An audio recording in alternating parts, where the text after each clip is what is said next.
The Day I Became My Own Grief Patient, a story about love, loss, and the biology of grief.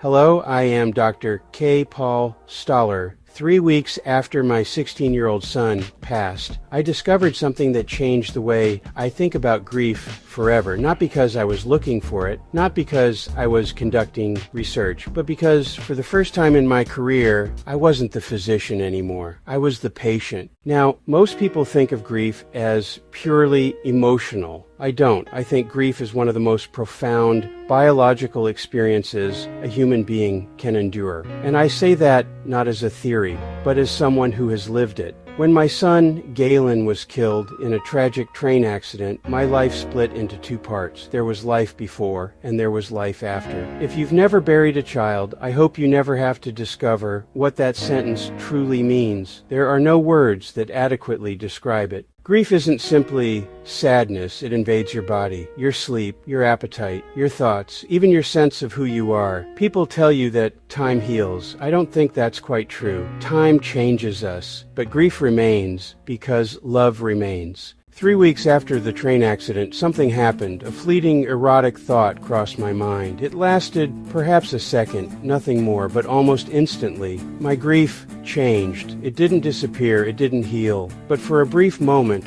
it softened, and the physician inside me immediately asked the question that physicians always ask. Why? Years earlier, I had watched a documentary about prisoners who had been tortured during World War II. One survivor explained that while being tortured, he survived by remembering intimate moments with women he had loved. At the time, I thought, what an extraordinary psychological coping mechanism. Now, I wondered if it was something more. Sexual thoughts don't simply activate memories. They activate biology, attachment, bonding. One neurochemical immediately came to mind, oxytocin. Long before Galen passed, I'd been using bioidentical intranasal oxytocin in selected patients, children with autism, adults recovering from traumatic brain injuries. Sometimes after hyperbaric oxygen therapy, brain-injured patients regain enough awareness to recognize just how impaired they really are. Ironically, becoming more aware can produce tremendous anxiety. I had found that oxytocin often helped, so I became my own patient. I obtained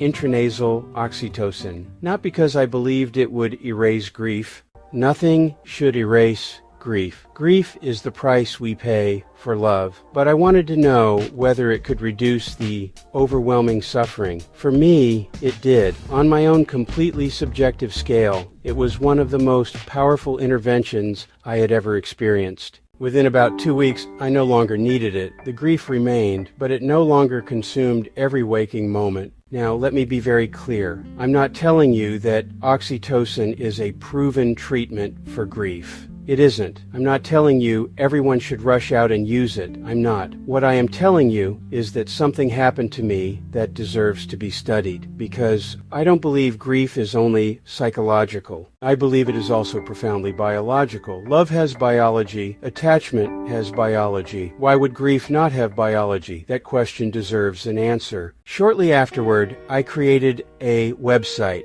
Not a business, a website, griefsos.com. I wasn't selling oxytocin. I wasn't trying to build a company. I simply wanted one grieving person somewhere searching the internet at 2 o'clock in the morning to discover that there might be another conversation worth having. You know, medicine advances in interesting ways, sometimes through billion-dollar research programs, sometimes because one physician notices something unexpected in a single patient. In this case, I happen to be both, the physician and the patient. Perhaps one day we'll understand that grief is more than an emotion. Perhaps we'll recognize that profound loss alters not only the human heart, but also the neurobiology of attachment itself. If that day comes, wonderful. If it doesn't, then perhaps this story will simply remain what it has always been. One father's observation left behind for someone else to test, because that's how medicine is supposed to work. Not by assuming we already know the answers,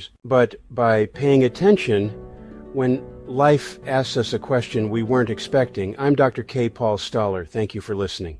To learn more, go to griefsos.com. Hope begins with asking better questions.